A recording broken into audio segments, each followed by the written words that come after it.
He told her she was nobody. 3 words, one night, and she vanished. But 8 years later, fate dragged her back, soaking wet, trembling in the storm, holding a little boy in her arms. And when that child looked up, the crime lord saw his own eyes staring back. A son he never knew existed.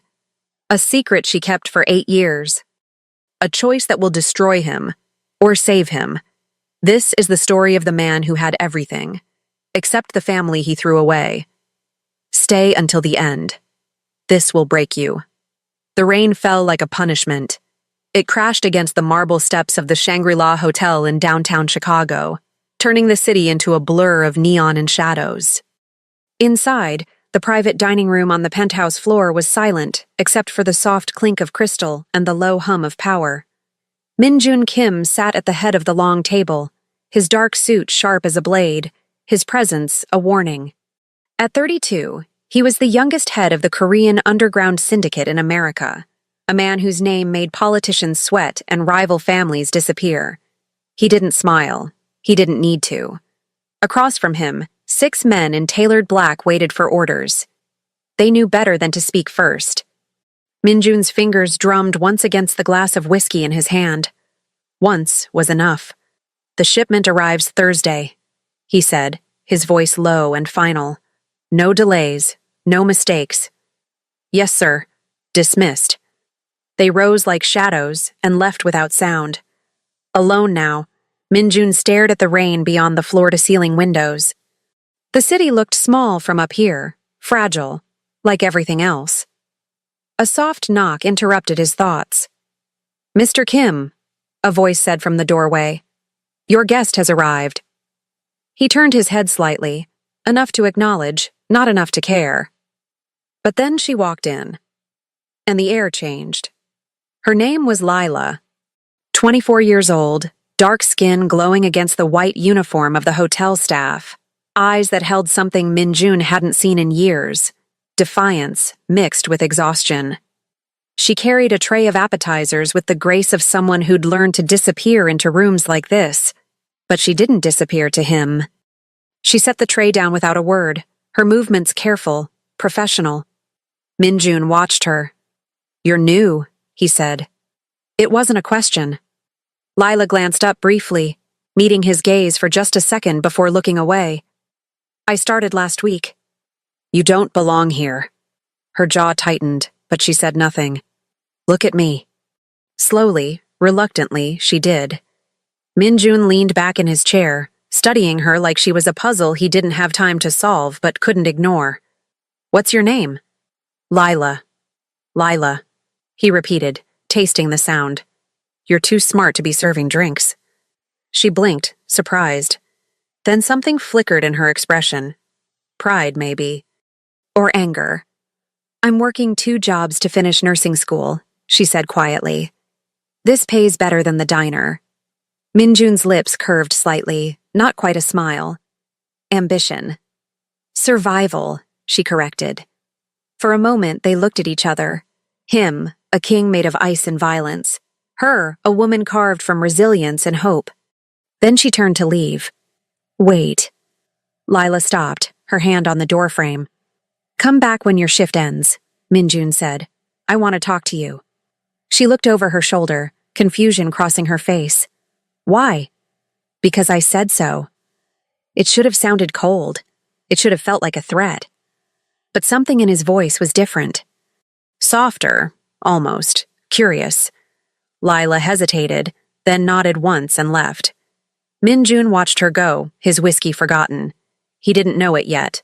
But that moment, that small, impossible moment, would be the beginning of everything. 3 months later. They were never supposed to happen. But they did. Late nights became conversations. Conversations became confessions. And confessions became the kind of intimacy that felt like falling and flying at the same time. Lila learned that Min-Jun's coldness was armor. That beneath the empire and the violence, there was a man who'd been alone for so long he'd forgotten what warmth felt like. Min-Jun learned that Lila's strength wasn't loud. It was quiet, steady, unbreakable. She didn't fear him. She saw him. And that terrified him. Because men like him didn't get happy endings.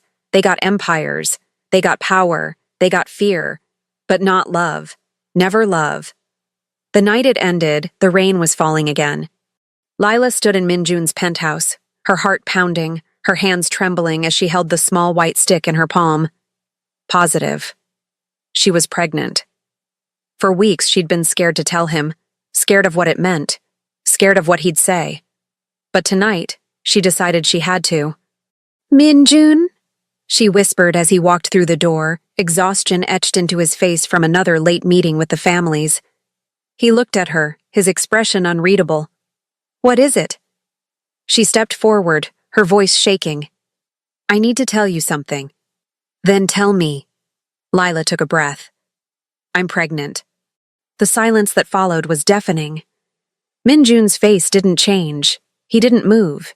He just stared at her like she'd spoken a language he didn't understand. "Say something," she whispered. "You're pregnant," he repeated slowly. "Yes. With my child." "Yes." His jaw clenched, his hands curled into fists at his sides. And then he said the words that would haunt her for 8 years. "You think this changes anything?" Lila's breath caught. "You think because you're carrying my child, you suddenly matter?" Minjun's voice was ice. "You're a waitress, Lila, a nobody. You don't belong in my world. You never did." Tears burned her eyes, but she refused to let them fall. "I thought you cared about me." "I don't care about anyone," he said coldly. "That's how I survive." "Then what were we?" "A mistake." The word hit her like a slap. Minjun turned away, his back to her, his voice final. "Get rid of it. Or keep it. I don't care. But don't ever come back here." Lila stood frozen, her whole world collapsing. Then she turned and walked out into the rain. And Minjun Kim, the most powerful man in the Korean underground, stood alone in his empire of glass and shadows. He told himself he didn't feel anything. He told himself it was better this way. He was lying. 8 years passed like seasons through a storm. Lila disappeared into a life Minjun would never know. She moved to a small neighborhood on the outskirts of Chicago, far from the glittering towers and dangerous men. She worked doubles at a clinic, finished nursing school, and raised the boy alone. His name was Elijah. He had his father's eyes, dark, sharp, piercing. But he had his mother's heart, warm, curious, kind. Lila never told him about Minjun. She couldn't. How do you explain to a child that his father is a man who chose power over love, that he called you nobody and walked away? So she didn't. She built a world for Elijah made of bedtime stories and morning pancakes, of laughter in the kitchen and homework at the dining table. A world where love was louder than fear. But some nights, when the boy was asleep and the apartment was silent, Lila would sit by the window and wonder, did Minjun ever think of her? Did he ever regret it? She didn't know. And she told herself she didn't care. Minjun Kim's empire had grown. At 40, he was untouchable. The Korean syndicate in America answered to him. Politicians owed him favors. Rival families feared him. His name was whispered in rooms where power lived and died. He had everything, and nothing. His penthouse overlooked the city like a throne above the clouds. His closets held suits worth more than most people's cars. His schedule was filled with meetings, negotiations, deals signed in blood and ink. But the silence was louder now. He didn't know why. Late at night, when the city slept and his guards stood watch outside, Minjun would pour himself a drink and stare at the rain. And sometimes, just sometimes, he'd remember her. Lila, the woman with eyes that saw through him. The woman he'd destroyed with 3 words. He told himself it was weakness to think of her. He told himself he'd made the right choice. But the whiskey tasted like regret. The night of the storm. It started with lightning. The sky cracked open over Chicago, turning the streets into rivers and the air into static. Thunder shook the buildings. Rain fell like the world was ending. Minjun was in the back of his black SUV, returning from a meeting at the docks. His driver navigated the flooded streets carefully. the windshield wipers working furiously against the downpour. "Sir, we should wait it out," his bodyguard said from the passenger seat. "Keep driving," Min-jun replied, his voice flat. They turned onto a side street near the old district, an area Min-jun rarely visited. The headlights cut through the rain, illuminating the empty road ahead. And then the driver slammed on the brakes. "What the—" Min-jun looked up. A woman stood in the middle of the street, soaked to the bone, her arms wrapped around a small figure. A child. The driver honked, but she didn't move. She just stood there, trembling, her face pale and desperate. "Sir?" the bodyguard asked, his hand moving instinctively toward his concealed weapon. Min-jun's eyes narrowed. Something about her was familiar. "Get out," he ordered. "Check on her." The bodyguard hesitated, then opened the door, rain immediately soaking his suit as he stepped out. But Min-jun didn't wait. He opened his own door and stepped into the storm. The rain hit him like a wall, cold and violent. He walked toward the woman, his polished shoes splashing through the water, his dark coat already drenched. "Move out of the road," he called over the thunder. The woman looked up, and Min-jun froze. No, it can't be. But it was. Lila. She looked different, older, thinner, exhaustion carved into her face like scars. But it was her, those eyes, that defiance. She stared at him, recognition flashing across her expression, followed by something darker. Fear. "Lila," Min-jun said, his voice barely audible over the storm. She didn't answer. She just held the boy tighter, her body shaking. Min-jun stepped closer, his heart pounding in a way it hadn't in years. And then he looked down at the child in her arms. A boy, maybe 6 or 7 years old. Soaked, shivering, clinging to his mother like she was the only solid thing in the world. The boy lifted his head and looked directly at Min-jun. Time stopped. Because the child had his eyes. Not similar, not kind of like, exactly like his. Dark, sharp, unmistakable. Min-jun's breath caught. "No." "Who is this?" he asked, his voice low and dangerous. Lila's jaw clenched. She didn't answer. "Lila," Min-jun said again, stepping closer. "Who is this boy?" She met his gaze, and in her eyes he saw 8 years of pain, anger, and survival. "His name is Elijah," she said quietly, "and he's your son." The words hit him like lightning. Min-jun stared at her, then at the boy, his mind racing. A son. He had a son. For 8 years, this child had existed without him. For 8 years, Lila had raised him alone. And Min-jun had never known. "You!" His voice was rough, broken. "You didn't tell me." "You told me I was nobody," Lila said, her voice shaking with fury. "You told me to get rid of it. So I did what I had to. I disappeared. And I raised him alone." Elijah looked between them, confused and scared. "Mom?" he whispered. Lila's expression softened immediately. "It's okay, baby. We're okay." But they weren't. Because Min-jun Kim, the man who'd built an empire on control, was staring at the boy with his eyes and feeling something he'd never felt before. Regret. Not the kind that whispered in the dark, the kind that screamed. "Get in the car," he said. Lila shook her head. "No. You're soaked. The boy is freezing. Get in the car." "I don't need your help." "Lila," Min-jun said, his voice dropping to something quieter, more dangerous. "I'm not asking." She glared at him, her whole body tense. But Elijah was shivering violently now, his lips turning blue. And Lila knew she didn't have a choice. "Fine," she whispered, "but just for tonight." Min-jun nodded once, then turned and gestured to his bodyguard. They climbed into the SUV, Lila in the back with Elijah wrapped in a dry coat, Min-jun across from them, watching them like they were ghosts. As the car pulled away from the storm, Min-jun stared at the boy who had his eyes. And for the first time in 8 years, he felt something crack inside him. The penthouse was silent, except for the rain. Min-jun's home looked like it always did. Cold, elegant, untouchable. Floor-to-ceiling windows overlooked the glittering city below. Modern furniture, sharp lines, no warmth. A palace built for a king who lived alone.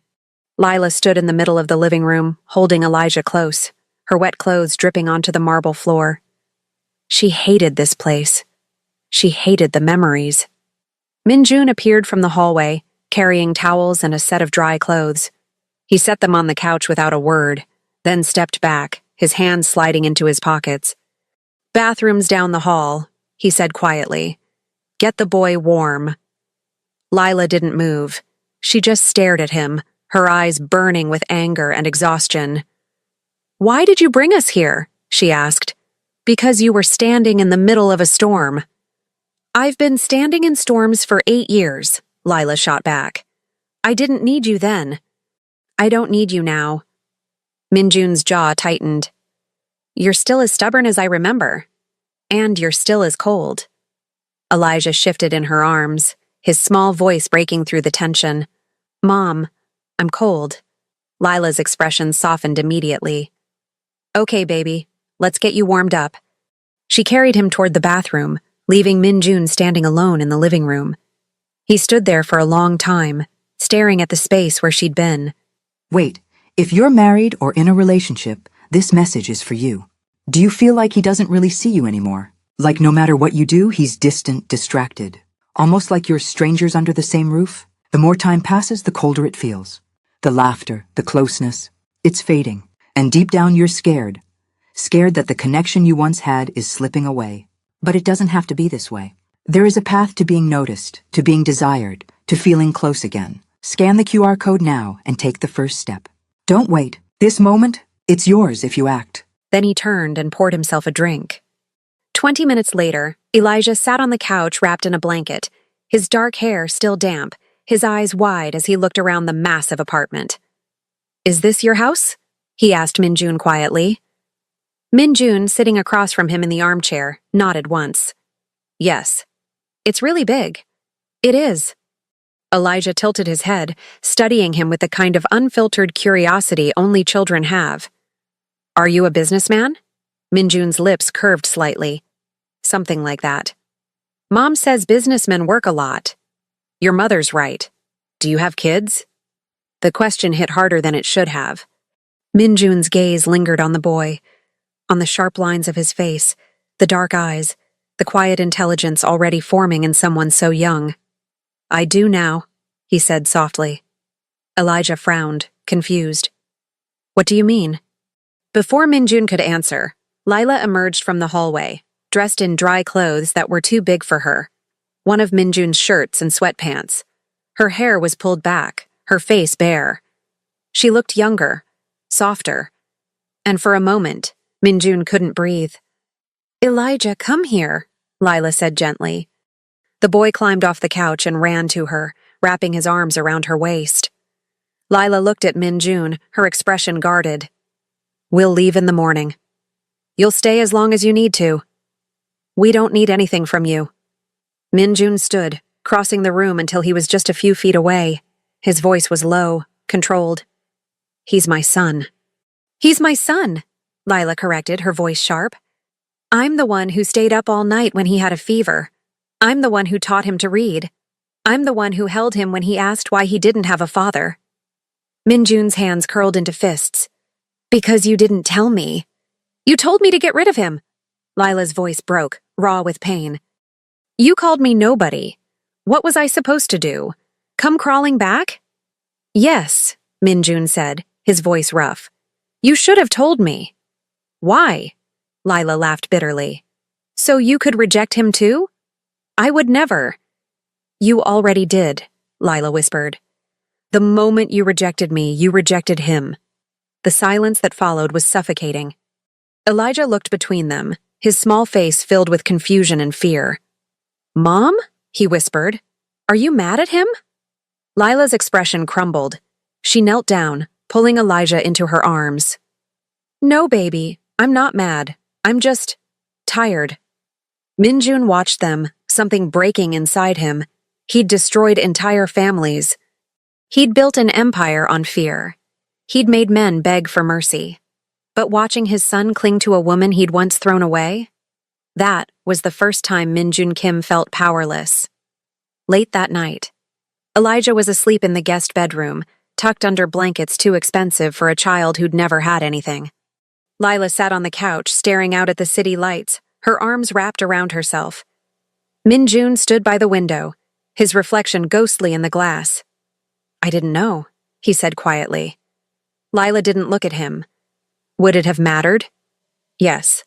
Liar. Minjun turned to face her. "I'm not lying." "You told me I was nobody," Lila said, her voice trembling. "You told me to disappear. So I did.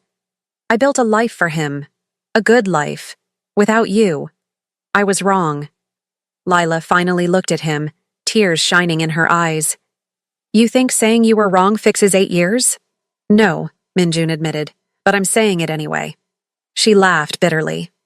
"Why now? Because you saw him? Because he has your eyes?" "Because I spent 8 years trying to forget you," Minjun said, his voice rough. "And I couldn't." Leela's breath caught. He crossed the room, stopping just in front of her, his dark eyes locked on hers. "I told myself I didn't need anyone," he said quietly, "that I was better alone. But I was wrong. I've been wrong every day since you walked out that door. Minjun." "I don't deserve him," he whispered. "I don't deserve you. But if you let me, I'll spend the rest of my life trying to." Lila stared at him, her heart breaking and healing at the same time. "You hurt me," she whispered. "I know.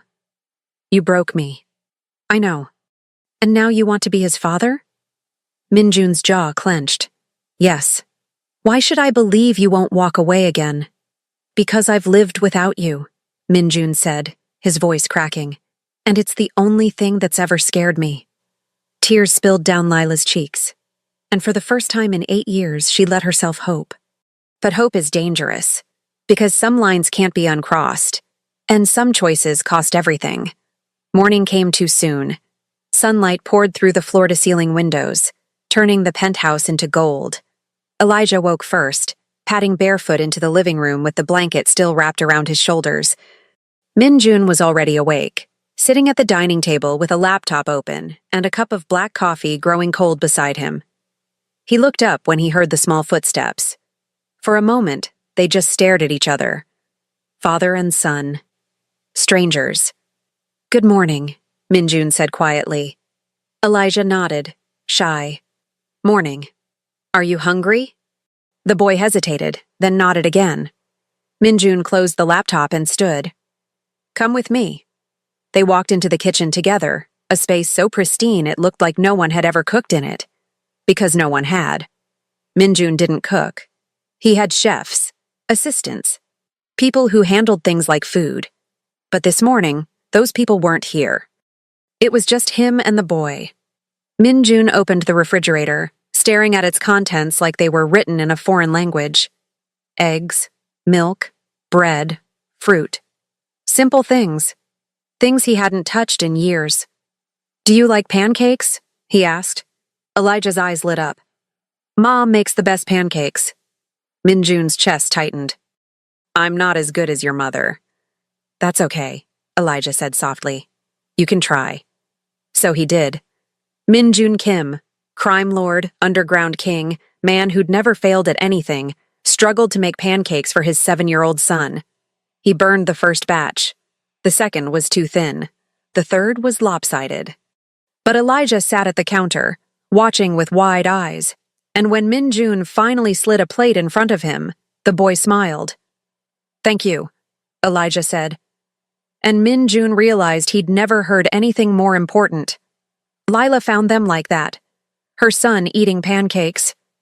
Minjun standing awkwardly by the stove, flour on his expensive shirt, something unreadable in his eyes. She stopped in the doorway, her heart doing something dangerous. "Mom!" Elijah called, his mouth full. "He made pancakes!" Lila forced a smile. "I can see that." Minjun looked at her, and for a second the air between them was heavy with all the things they hadn't said. Then his phone buzzed on the counter. The moment shattered. Minjun glanced at the screen, his expression hardening. "I have to take this." He stepped out onto the balcony, his voice dropping into the cold, commanding tone Lila remembered too well. She sat down next to Elijah, brushing his hair back. "How'd you sleep, baby?" "Good," Elijah said, then leaned closer, whispering, "Mom, is he my dad?" Lila's breath caught. She'd known this was coming. She just hadn't known it would hurt this much. "Yes," she whispered. "He is." Elijah's eyes widened. "Why didn't you tell me?" "Because," Lila's voice broke, "because it's complicated." "Do you hate him?" "No," Lila said honestly. "I don't hate him." "Does he hate us?" Lila pulled him close, her heart breaking. "No, baby. He doesn't hate us." "Then why didn't he come find us?" Lila closed her eyes, fighting tears. "Because sometimes adults make mistakes. Big ones." Elijah was quiet for a long moment. Then he whispered, "Do you think he wants to be my dad now?"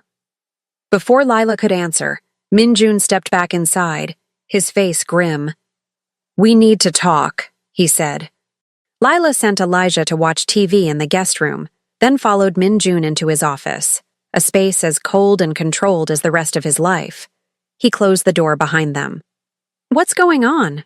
Lila asked. Minjun turned to face her, his jaw tight. "The families know about you." Lila's blood ran cold. "What?" "Last night, when I brought you here, we were seen. Word travels fast in my world." He ran a hand through his hair, frustration bleeding through his control. "They know about the boy." "They know about Elijah?" Lila's voice rose. "What does that mean?" "It means you're vulnerable," Minjun said quietly. "It means he's vulnerable. Because of you." "Yes," Lila laughed bitterly. "Of course. I should have known. The moment you came back into our lives, everything got dangerous." "Lila." "No," she cut him off. "This is exactly why I stayed away. You live in a world of violence and power. I built a safe life for him. And now, because of one night, because you found us in that storm, everything's at risk." Minjun stepped closer, his voice low and intense. "I won't let anything happen to him." "You can't promise that." "I can," Minjun said, his eyes burning. "And I will." "How?" Lila demanded. "How are you going to protect him when your entire world is built on danger?" "By keeping you both here." Lila froze. "What?" "You'll stay here," Minjun said. "Where I can protect you, where my men can protect you. You want us to be prisoners? I want you to be safe." "We were safe before you," Lila shouted. "We were fine. And now?" "You were never safe," Minjun interrupted, his voice cutting. "You think I didn't know where you were? You think I couldn't have found you any time I wanted?" Lila stared at him, shocked. "I knew," Minjun said quietly. "For the last 3 years, I've known exactly where you lived, what clinic you worked at, what school he went to." "You? You were watching us?" "I was protecting you," Minjun corrected. "From a distance, because I thought that was better, but I was wrong." "You had no right. He's my son," Minjun's voice cracked. "I had every right." The silence was deafening. Lila's hands were shaking. "If you knew, why didn't you come?" Minjun's expression crumbled. "Because I didn't know how. Because I was terrified. Because I told myself you were better off without me." "We were." "Were you?" Minjun asked, stepping closer. "Were you really? Or were you just surviving?" Lila's eyes filled with tears. "That's all I've ever done." "Then let me give you more," Minjun whispered. "Let me give him more." "By trapping us here?" "By giving you a choice," Minjun said. "Stay. Let me protect you. Let me be what I should have been 8 years ago." "And if I say no?" Minjun's jaw clenched. "Then I'll still protect you, but from a distance, and I'll never forgive myself." Lila stared at him, her heart torn between fear and something she didn't want to name. Hope. That afternoon, Elijah sat on the floor of the living room, drawing on paper Minjun's assistant had brought. He drew a house, a tree, 3 stick figures holding hands. Min-jun sat on the couch, pretending to read reports, but really watching the boy. "What are you drawing?" he asked quietly. Elijah looked up. "My family." Min-jun's chest tightened. "Can I see?" Elijah hesitated, then brought the paper over, holding it up proudly. There was a woman with curly hair, Leela, a small boy, Elijah, and a tall figure in black. "That's you," Elijah said, pointing. Min-jun stared at the drawing, something breaking inside him. "Why did you draw me?" he asked, his voice rough. Elijah shrugged. "Because you're my dad." It was the first time anyone had said it out loud.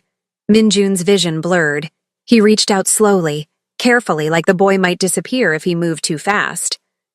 Can I keep this?" Elijah smiled. "Yeah." And Min-jun Kim, man who'd never cried, not even when his own father died, felt tears burn his eyes. That night, the call came. Min-jun's phone rang at 2 a.m. He answered immediately. "Sir," his second-in-command said, his voice tight, "we have a problem." Min-jun's blood went cold. "What kind of problem?"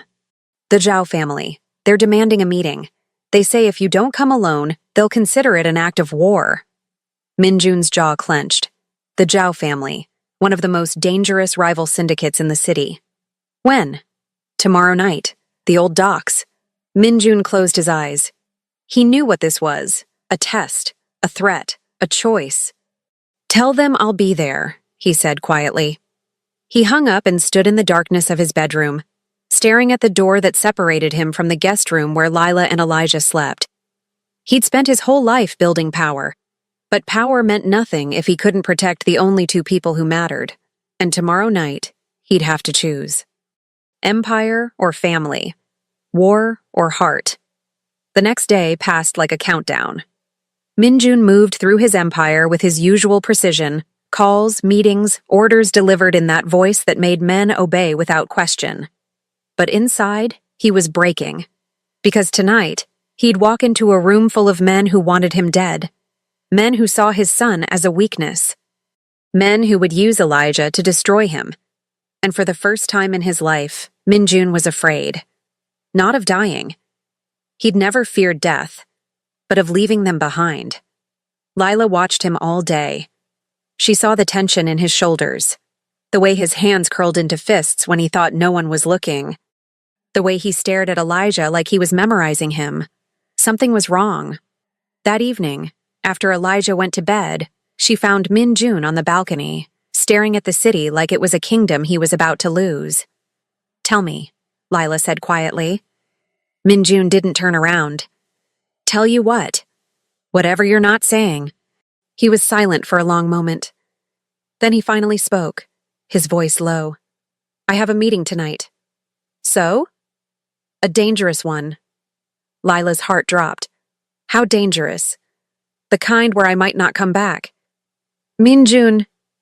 He turned to face her, and she saw something in his eyes she'd never seen before. Fear. "If something happens to me," he said quietly, "there's money, accounts, everything you and Elijah will ever need. My lawyer has instructions." "Stop," Lila interrupted, her voice shaking. "Don't talk like that." "I have to." "No," she said, stepping closer. "You don't. You don't go to that meeting." "I don't have a choice." "Yes, you do." Lila's voice broke. "You walk away. You leave this life. You choose us." Min-jun's jaw clenched. "It's not that simple." "Yes, it is," Lila whispered. "You just have to decide what matters more, your empire or your son."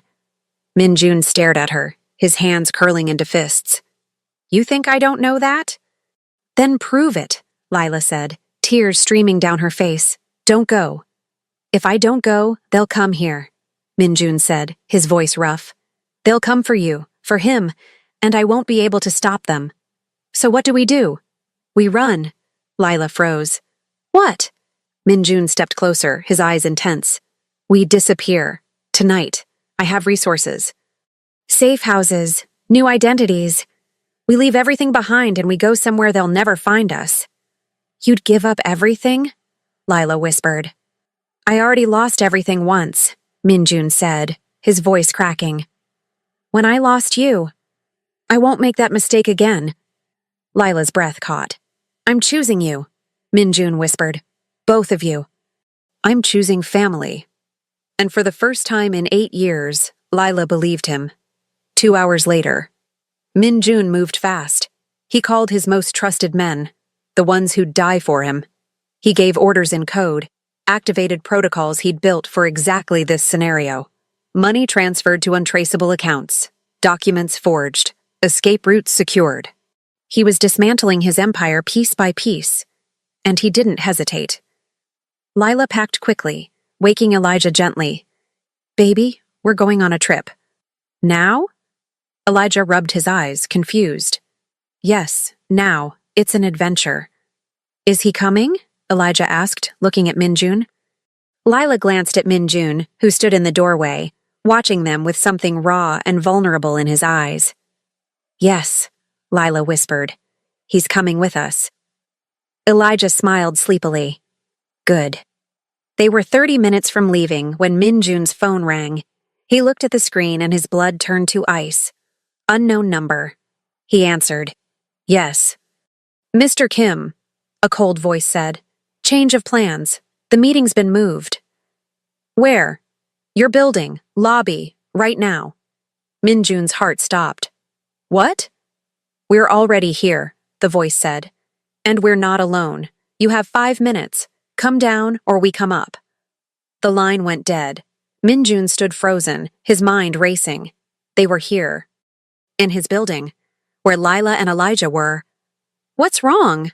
Lila asked, seeing his face. They're here, Minjun said quietly. What? Downstairs. They want me to come down, alone.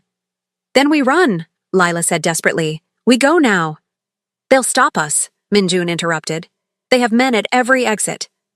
Then what do we do? Minjun looked at her, then at Elijah, still half asleep on the couch, and he made his choice. I go down, he said. I end this. No. Listen to me, Minjun said, gripping her shoulders. I'm going to walk down there. I'm going to negotiate, and I'm going to make them understand that I'm out. They'll kill you, Lila whispered. Maybe, Minjun admitted. But if I don't go, they'll come up here, and I won't risk that. Lila's hands were shaking. Minjun! He pulled her close, pressing his forehead to hers. If something happens, you take Elijah and you run. My men will get you out. Promise me. I can't. Promise me, Minjun said, his voice breaking. Lila closed her eyes, tears streaming down her face. I promise. Minjun pulled back, then walked to the couch where Elijah was drifting back to sleep. He knelt down, brushing the boy's hair back gently. Hey, he whispered. Elijah's eyes opened. Are you leaving? Just for a little bit. Will you come back? Minjun's throat tightened. I'm going to try. Promise? Minjun looked at his son, his boy, his blood, his second chance, and lied for the first time to someone he loved. I promise. Elijah smiled sleepily and closed his eyes. Minjun stood, his jaw clenched, his hands curled into fists. He looked at Lila one last time. Then he walked out the door. The lobby was empty except for 5 men. They stood in a semicircle, suits dark, expressions colder. At the center was Director Zhao, a man in his 60s with silver hair and eyes like ice. Mr. Kim, Zhao said calmly, thank you for joining us. Minjun stopped 10 feet away, his hands in his pockets, his posture relaxed. But inside, he was a weapon ready to strike. You wanted a meeting, Minjun said. Here I am. Alone, as requested, Zhao observed. Good. That shows respect. What do you want? Zhao smiled, but it didn't reach his eyes. I want to understand something. You've been the most feared man in this city for a decade. Untouchable. Ruthless. And now, suddenly, you have a woman and a child in your home. Minjun's expression didn't change. My personal life is my business. Not when it makes you weak, Zhao said. I'm not weak. Then prove it, Zhao said quietly. Walk away from them. Tonight. Show us that you're still the man we fear. Minjun's jaw clenched. Or, Zhao continued, keep them and accept that you'll be hunted, that every family who's ever wanted your territory will see this as the moment you fell. That boy will grow up with a target on his back. He already has one, Minjun said coldly. Because of who I am. Then give him a chance, Zhao said. Walk away. Let them live normal lives. Be the ghost you've always been. Minjun stared at him. It was the choice he'd been running from his whole life. Power or love, empire or family. And for the first time, the answer was clear. I choose them, Minjun said quietly. Zhao's eyes narrowed. What? I choose my family, Minjun said louder now. I'm out. I'm walking away from all of it. The territory, the power, the empire. It's yours. All of it. Just leave them alone. The room went silent. Zhao studied him for a long moment. Then he laughed. A cold, humorless sound. You think it's that easy? Zhao asked. You think you can just walk away? Yes, Minjun said. Because I'm willing to burn it all down if I have to. Zhao's smile faded. I've built this empire on fear, Minjun continued, his voice low and dangerous. But I'll destroy it with love. And if anyone comes for them, anyone, I'll make sure they regret it. Not as the king of this city, as a father. The words hung in the air like a threat and a promise. Zhao stared at him, then slowly nodded. You're a fool, Zhao said quietly. But a brave one. He turned and walked toward the exit, his men following. At the door, he stopped. Minjun Kim is dead, Zhao said without looking back. The man who walks out of this building tonight is no one. Do you understand? I understand, Minjun said. Zhao nodded once, then he was gone. Minjun stood alone in the empty lobby, his heart pounding, his whole body shaking. He'd done it. He'd walked away, and he was free. 2 years later, the house sat on the edge of a small coastal town in Oregon, miles from the city, from the noise, from the ghosts. It wasn't a mansion. It wasn't a penthouse. It was a home. White wooden siding, blue shutters, a wraparound porch with rocking chairs, a yard where wildflowers grew and a tire swing hung from an old oak tree. Inside, the smell of coffee and pancakes filled the kitchen. Minjun, no longer Mr. Kim, no longer the feared crime lord, just a man now, stood at the stove, flipping pancakes with the ease of someone who'd done it 1,000 times. He wore jeans and a simple gray t-shirt. His hair was longer now, softer. His hands, once always clenched into fists, were relaxed, peaceful. Dad! Elijah's voice called from upstairs. I can't find my soccer cleats. Check under your bed, Minjun called back. A moment later, Elijah came thundering down the stairs. 9 years old now, taller, his father's sharp features starting to emerge, but his mother's warmth still shining through. Found them, he announced proudly. Minjun smiled. Good. Now sit down. Breakfast is ready. Elijah climbed onto a chair at the kitchen table just as Lila walked in from the porch, carrying a basket of fresh flowers from the garden. She wore a sundress, her hair pulled back, her face glowing with something Minjun had spent 2 years learning to recognize. Happiness. Morning, she said softly, kissing the top of Elijah's head, then crossing to Minjun. She leaned against him, and he wrapped an arm around her waist, pulling her close. Morning, he murmured, pressing a kiss to her temple. It was so simple, so ordinary, and it was everything. After breakfast, Elijah ran outside to practice soccer in the yard. Minjun and Lila stood on the porch, watching him through the window. He's getting good, Lila said. He's fast, Minjun agreed. Faster than I was at his age. Lila smiled. He has your focus, your determination. And your heart, Minjun added quietly. They were silent for a moment, just watching their son chase the ball across the grass, laughing when he scored an imaginary goal. Do you ever miss it? Lila asked suddenly. Minjun knew what she meant. The power, the empire, the control. He thought about it for a moment, then shook his head. No, he said honestly. I don't. Not even a little? Not even a little, Minjun repeated, turning to face her. I spent my whole life building something I thought mattered, but it was empty, cold. I was alone in a palace, and I called it power. He took her hands in his eyes intense. This, he said, gesturing to the house, the yard, the boy playing in the sunshine. This is real. This is what matters. I'd give up 100 empires for one morning like this. Lila's eyes filled with tears. You really mean that? I've never meant anything more.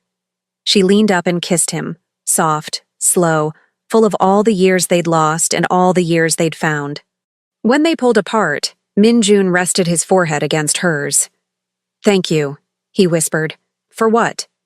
For giving me a second chance, for letting me be his father, for teaching me what love actually is. Lila smiled through her tears. You earned it. I'm still earning it, Minjun said. Every day. And you will be, Lila said gently. For the rest of your life. That's what being a parent is. Minjun smiled. A real smile.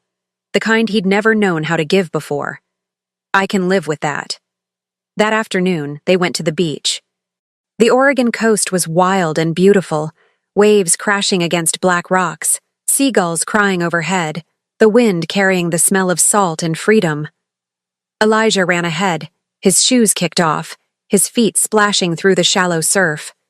Minjun and Lila walked hand in hand behind him, their pace slow, unhurried. Dad, Mom, look, Elijah called, holding up a perfect sand dollar. Nice find, Minjun called back.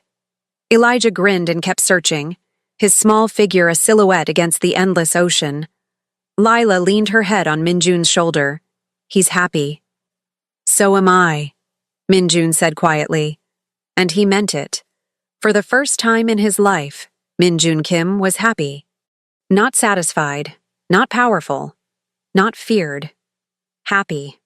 That evening, after Elijah went to bed, Minjun sat on the porch steps. The stars were bright here, away from the city lights. The air was cool and clean. The only sounds were the distant waves and the crickets singing in the grass. Lila came outside and sat beside him, wrapping a blanket around both their shoulders. What are you thinking about? She asked. Minjun was quiet for a moment. Then he said, I'm thinking about how different my life could have been if I hadn't found you that night, if I'd stayed in that empire. Would you have been happy? No, Minjun said. I'd have been powerful, but I'd have been dead inside. Lila took his hand. You're not dead now. No, Minjun agreed, squeezing her fingers. I'm alive, for the first time. They sat in silence, watching the stars. Then Minjun spoke again, his voice soft. I used to think strength meant never needing anyone, that love was weakness, that the only way to survive was to be alone. And now? Lila asked. Now I know the truth, Minjun said, turning to look at her. Love isn't weakness. It's the only thing strong enough to change a man like me. Lila's eyes shimmered with tears. You changed me, Minjun whispered. You and Elijah. You gave me a reason to be better. To be more than just power and fear. You did that yourself, Lila said gently. We just gave you a reason to try. Minjun pulled her close, wrapping both arms around her. They sat like that for a long time, two people who'd been broken and had somehow found a way to heal each other. 1 year later. The house had grown. Not in size, but in life. Photos covered the walls now. Elijah's soccer games, family trips to the mountains, birthday parties in the backyard. A baby's room had been added upstairs, painted soft yellow. Lila was pregnant again. A daughter this time. Minjun had cried when they found out. Cried like a child, his hands shaking as he held the ultrasound picture. A little girl, he'd whispered, his voice breaking. We're having a little girl. Yes, Lila had said, laughing through her own tears. We are. And Minjun had knelt down, pressing his face against Lila's belly, overwhelmed by the miracle of it. A second chance at being a father, A second chance at getting it right from the beginning. Present day. It was a Sunday morning.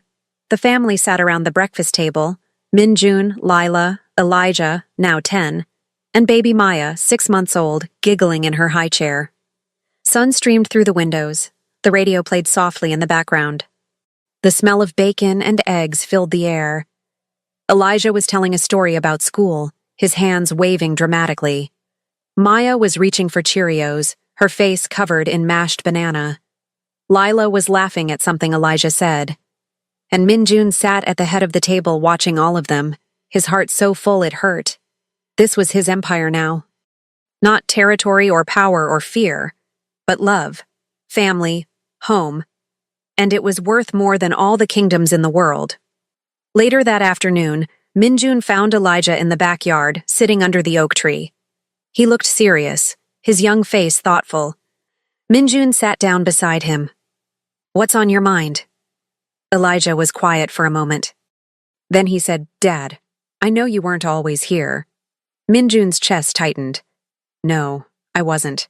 Mom told me you had a different life before." "I did. A dangerous one." "Yes." Elijah looked at him, his dark eyes, Minjun's eyes, filled with questions. "Why did you leave it?" Minjun thought carefully about his answer. Then he said, "Because I realized that being powerful doesn't mean anything if you're alone. And I'd spent my whole life alone. Until I met your mother. Until I found out about you." "So you gave it all up?" Elijah asked. "For us?" "No," Minjun said gently. "I didn't give it up. I traded it. For something better." "What?" Minjun smiled, ruffling his son's hair. "This. You. Your mom. Your sister. A life where I get to be a dad instead of a ghost." Elijah was quiet, processing. Then he leaned against his father's side, and Minjun wrapped an arm around him. "I'm glad you stayed," Elijah whispered. Minjun's throat tightened. "Me too, son. Me too." That night, after the kids were asleep, Minjun and Lila sat on the porch swing. The stars were out again. The ocean whispered in the distance. "Do you ever wonder what would have happened if I hadn't walked into that storm?" Lila asked softly. Minjun thought about it. Every day. And I think we would have found each other eventually, Minjun said, because some things are meant to be. Lila smiled. "You believe in fate now?" "I believe in second chances," Minjun corrected. "And I believe that love is stronger than fear." He pulled her close, and she rested her head on his shoulder. "You know what the best part is?" Minjun said quietly. "What?" "Every morning, I wake up and I get to choose this. Choose you, choose them, choose this life." "And you do?" Lila asked, though she knew the answer. "Every single day," Minjun whispered, "for the rest of my life." Lila closed her eyes, her hand resting over his heart. And in the quiet of that perfect moment, Minjun Kim, the man who'd once been a king of shadows, finally understood what it meant to be truly powerful. Not through fear, but through love. Wait, before the video ends, listen. If you've ever felt invisible, unnoticed, like the person you love doesn't really see you, this is for you. You can feel that closeness again, that spark, that connection, the way it used to be, but you have to